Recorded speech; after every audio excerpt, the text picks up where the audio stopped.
Capital TV का खास show UP का दंगल देख रहे हैं आप। मैं हूं आपके साथ पूजा। आज यूपी के दंगल में बात करेंगे चुनाव से पहले आरएसएस के बड़े दांव की। दरअसल संघ प्रमुख मोहन भागवत शारीरिक वर्ग में शामिल होने के लिए अयोध्या पहुंचे हैं, जिसमें संघ के 45 प्रांत इकाइयों के करीब 500 पदाधिकारी और कार्यकर्ता अयोध्या में है। तो वहीं आज चर्चा करेंगे कांग्रेस के नए दांव की। कांग्रेस पार्टी ने आज बड़ा चुनावी ऐलान किया है।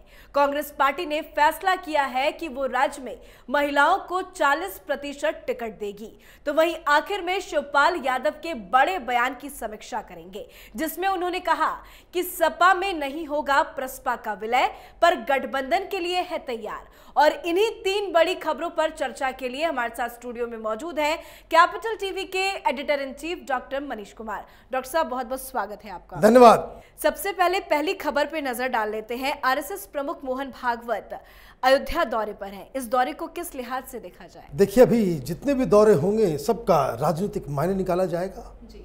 यूपी में चुनाव होने वाले हैं, सबसे बड़ा दंगल होने वाला है, इसलिए हमारा फोकस तो बिल्कुल यूपी का चुनाव है जी। और संघ प्रमुख अगर वहां जा रहे हैं तो जरूर कोई ना कोई बात होगी। और इतने सारे लोग भी वहां पहुंच रहे हैं जो संघ के आंख नाक कान पूरे यूपी के अंदर वो किस तरीके से संगठन को, भारतीय जनता पार्टी को चुनाव में अपनी भूमिका उनकी होगी, ये तय किया जाएगा। ये सारी चीज़ें जो हो रही हैं वो एक बात को बता रही है कि योगी आदित्यनाथ संघ की वजह से मुख्यमंत्री बने। संघ की वजह से ही, ये संघ का ही फैसला है कि यूपी का चुनाव योगी आदित्यनाथ के चेहरे पे होगा और वही कमांडर इन चीफ भी होंगे, वही सारी रणनीति वगैरह तय करेंगे। तो ये संघ की तरफ से इतनी सारी चीज़ें हो रही हैं। इससे पहले चित्रकूट में बैठक हुई थी, संघ के तमाम लीडर्स वहाँ पे स्ट्रेटजी बना रहे थे जी। और किस किस तरीके से किसकी क्या जिम्मेदारी होगी, किस तरीके से संघ ने, वो जो कुछ लोग अचानक से बीच में मौर्य जी को मुख्यमंत्री बनाने का दांव खेल रहे थे, जो ये कह रहे थे चुनाव के बाद तय होगा कौन मुख्यमंत्री होगा, ये सारी चीज़ों के ऊपर विराम संघ के द्वारा लगाया गया है। और जब स्वयं सरसंघ चालक साहब पहुंच रहे हैं तब इसका मतलब है कि बड़ी तैयारी है और अयोध्या को चुना गया है। मतलब ये कि चुनाव से पहले हिंदुत्व के रंग में भारतीय जनता पार्टी पूरी तरह से रंगेगी और जो 5-7 मुद्दों को किस तरीके से वो आगे लेकर के जाएगी विकास के साथ साथ। एक तो इन लोगों ने जो काम किए हैं उसका विकास का लेखा जोखा वो देंगे, साथ ही साथ कि चूँकि राम मंदिर का मसला है, धर्मांतरण का मसला है, आर्टिकल 370 का मसला है, और अब ये जो बांग्लादेश के अंदर में, कश्मीर के अंदर में हिंदुओं को निशाना बनाया जा रहा है, वो भी एक मसला है। फिर जनसंख्या कानून के ऊपर जो चीज़ें अधूरी रह गई उसके ऊपर भी चर्चा करना है। तो ये मूल जो सारी जो तथाकथित अब तक हिंदुस्तान की राजनीति में जिसे कहा जाता था कि भाई ये कंट्रोवर्शियल इश्यूज़ हैं, भारतीय जनता पार्टी भी इस पर खुल करके सामने नहीं आती थी अटल बिहारी वाजपेयी के ज़माने में, लेकिन अब परिदृश्य बदल गया है। मुझे लग रहा है कि ये जो संघ की जो मीटिंग होने वाली है उसके बाद जो चुनावी जो कार्यक्रम है भारतीय जनता पार्टी का, इसमें और भी तेजी आई। चलिए सर, अब दूसरे खबर पे भी नजर डाल लेते हैं। आज कांग्रेस ने बड़ा ऐतिहासिक फैसला लिया। फैसला लेते हुए प्रियंका गांधी ने बताया कि 40% जो टिकट है वो महिलाओं को बांटेगी। कितना उनको इस आने वाले चुनाव में इस फैसले से फायदा होता नजर आ रहा है? मेरा तो दूसरा सवाल है जी। कि 403 सीटें जो है वहाँ उत्तर प्रदेश के अंदर में जी। कांग्रेस पार्टी को 403 उम्मीदवार मिले भी हैं या नहीं मिले हैं? पर्चा दे के बुला रहे हैं, आ जाओ ज्वाइन कर लो। क्योंकि 11,000 जमा करने के लिए कह दिया गया, भाई अपना अपना CV जमा करो। 11,000 रुपया जो वो चार्ज है कांग्रेस पार्टी का, और अब ये कह रहे हैं कि भाई 40% महिलाओं को टिकट देंगे। तो पहला सवाल ये पूछा जाना चाहिए, अजय कुमार लल्लू से मीडिया वालों को पूछना चाहिए कि क्या इतनी संख्या में महिलाओं का आवेदन आया है, और अगर नहीं आया है तो फिर आप किस तरीके से आप ये मतलब ये कि आप कुछ घोषणा करते हो, उस पर अमल नहीं होता, फिर आप आगे कोई और घोषणा कर देते हो। अब 40% मुसलमान महिलाओं को टिकट देने के पीछे क्या कारण है? ये एक स्ट्रैटेजी है। हर पॉलिटिकल पार्टी सर्वेज करती है।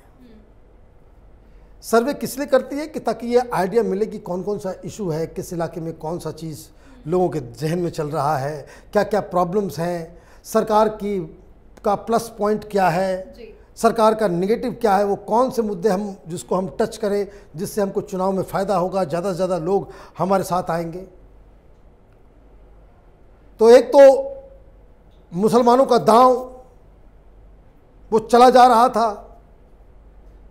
कांग्रेस पार्टी ने ये तय किया था, हम लोगों ने डिस्कस भी किया था कि हर जुमे के नमाज के बाद कांग्रेस के लोग मस्जिदों के बाहर खड़े होंगे।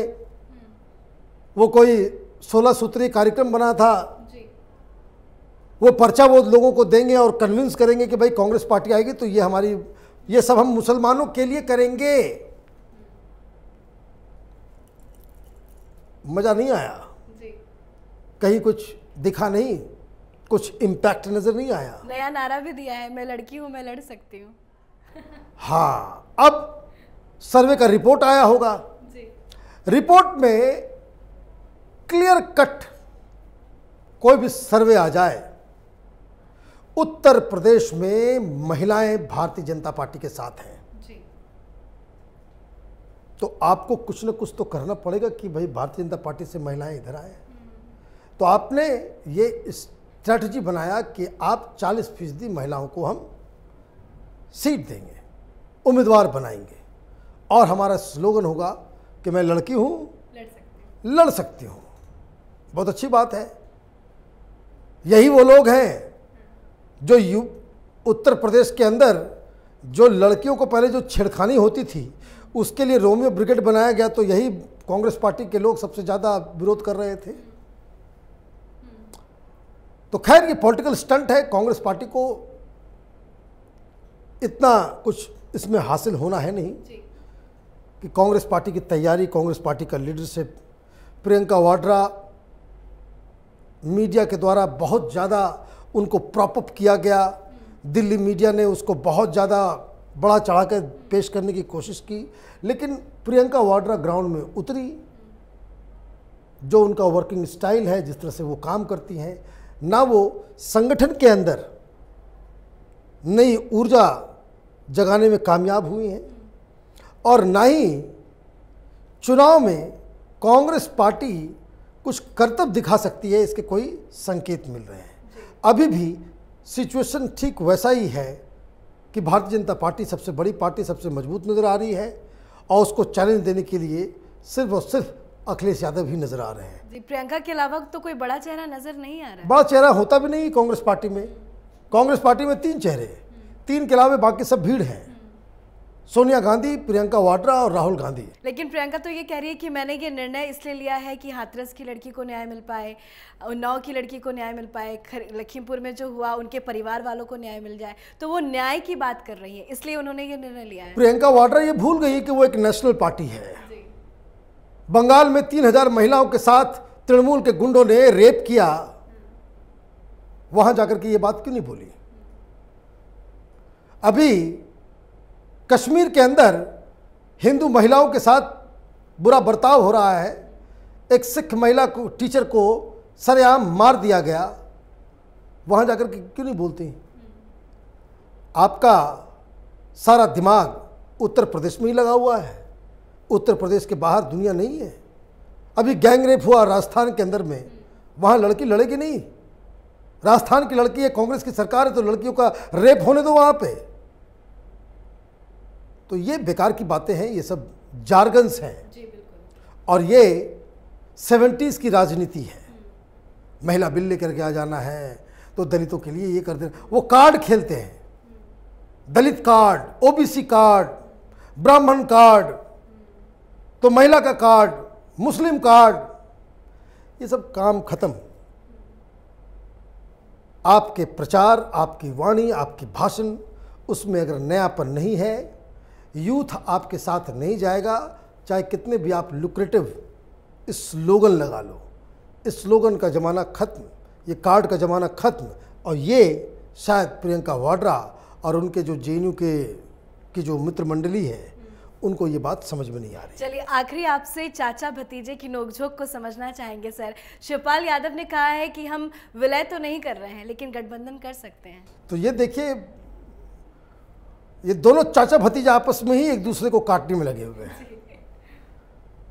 भाई कार्यकर्ता ये लोग जहां जाते हैं, यात्रा में निकले हुए हैं सब लोग, तो जहां जाते हैं सब लोग यही बोलते हैं कि भाई दोनों एक साथ हो जाओ तो बड़ा अच्छा रहेगा। ऑब्वियसली कोई समाजवादी पार्टी का कार्यकर्ता होगा ग्राउंड लेवल पे, वो मुलायम सिंह की वजह से है। मुलायम सिंह जी ने संगठन बनाया, शिवपाल यादव ने संगठन बनाया, बंटवारा हो गया। चाचा को ये बात समझ में नहीं आती कि भाई उत्तराधिकारी तो बेटा ही होता है। हिंदुस्तान पारिवारिक पार्टी है तो उत्तराधिकारी तो बेटा ही होगा। कोई वो डेमोक्रेटिक पार्टी तो है नहीं कि जहां चुनाव होंगे। ये कम्युनिस्ट पार्टी तो नहीं है, बीजेपी भी नहीं है कि भाई कौन अध्यक्ष बन जाएगा किसी को मालूम नहीं। कोई भी बन सकता है, कोई भी सिंपल सा कार्यकर्ता भी बन सकता है। लेकिन ये सब तो है पारिवारिक पार्टी, परिवार के बाहर कुछ होगा नहीं। और चाचा भतीजा को ये बात समझ में आना चाहिए, भाई चाचा जी उत्तराधिकारी तो बेटा ही होता है। तो चाचा जी जहाँ जाते हैं तो उनसे ये सवाल पूछा जाता है कि भाई आप क्यों भतीजा के साथ ऐसा कर रहे हैं। और भतीजा कहीं जाता है तो बोलते भाई चाचा को मना लो। तो वो वहाँ से कहते हैं कि भाई हमारे रास्ते खुले हुए हैं, उनका भी रास्ता खुला हुआ है। बोलते भाई फ़ोन अभी तक आया नहीं। अब एक नया डेवलपमेंट हुआ है, उन्होंने साफ कर दिया कि हमने पार्टी बना ली है तो बना ली है, अब हम समाजवादी पार्टी में विलय नहीं होंगे। हम भतीजे के अंदर काम नहीं करेंगे। और उसमें जो एक मिर्ची उन्होंने लगा दी चाचा जी ने, उन्होंने कह दिया कि मुलायम जी का समर्थन हमारे साथ है, बेटे के साथ नहीं है। तो ये बयान देने का मतलब है कि फिर से तलवार निकालो चाचा भतीजा। चाचा वो बेटा बोल रहा है भाई हम मुलायम सिंह के उत्तराधिकारी हैं, मुलायम सिंह का आशीर्वाद हमारे पास है। चाचा जी कहते कि नहीं नहीं नहीं, वो सिर्फ बोलने के लिए है, हाथ से जहाँ से आशीर्वादी दी जाती है वो तो मेरे सर पे है। तो ये चल रहा है। ये सब बेसिकली हकीकत यही है, समाजवादी पार्टी को कोई सशक्त गठबंधन अभी तक मिला नहीं है। छोटी छोटी पार्टियों के साथ उनको हाथ मिलाना है। लेकिन जहाँ तक मेरी गट फीलिंग है, मुझे नहीं लगता कि अखिलेश यादव चाचा जी को फ़ोन करेंगे, जिसका इंतज़ार चाचा जी कर रहे हैं। तो यही उधेर बूंद चलता रहेगा। वक्त कम है अखिलेश यादव के पास, उनकी यात्रा सक्सेसफुल हो रही है। ग्राउंड में कुछ वाइब्स जो है वो क्रिएट हो रहा है, इस तरह की खबरें आ रही हैं, अच्छी खासी भीड़ जमा हो रही है। तो उसको थोड़ा सा और इनको जो है वो बार बार इन लोगों ने लेट कर दिया, बहुत ज़्यादा इन लोगों से विलम्ब हो गया। संगठन को फिर से उसको जागृत करना, फिर से उसको रिस्ट्रक्चर करना और इस तरह के पब्लिक में जा कर के आपको काम करना, हो सकता है कोविड की वजह से इन लोगों ने फैसला नहीं लिया। लेकिन अभी भी जो समझ में आ रहा है कि बीएसपी कांग्रेस पार्टी वो इस सीन में नहीं है। और धीरे धीरे धीरे धीरे समाजवादी पार्टी ग्राउंड में जैसे जब से उतरी है, जब से ये यात्रा वगैरह शुरू हुआ है, तब से एक माहौल इनके फेवर में बनता दिख रहा है। लेकिन अभी भी भारतीय जनता पार्टी से ये कोसों पीछे है। जी बिल्कुल, लगता है फोन करना तो चाह रहे हैं लेकिन सर्वर लग नहीं पा रहा है। नहीं लग पा रहा है। चलिए, बहुत बहुत शुक्रिया सर बातचीत धन्यवाद के लिए। तो प्रसपा के राष्ट्रीय अध्यक्ष शिवपाल यादव ने कई दिनों से सपा और प्रसपा के बीच विलय की खबरों पर विराम लगा दिया है। शिवपाल यादव ने बड़ा ऐलान करते हुए कहा कि सपा और प्रगतिशील समाजवादी पार्टी का आपस में विलय नहीं होगा, बल्कि आगामी चुनाव के लिए गठबंधन करेंगे। पर यह राजनीति है, कब क्या हो जाए कुछ कहा नहीं जा सकता। पर चुनाव से जुड़ी यूपी की हर राजनीति और उतार चढ़ाव पर कैपिटल टीवी की नजर बनी है। देखते रहिए यूपी का दंगल और उत्तर प्रदेश की हर छोटी बड़ी खबरों के लिए कैपिटल टीवी का ही channel capital TV Uttar Pradesh को सब्सक्राइब करना ना भूलें। नमस्कार।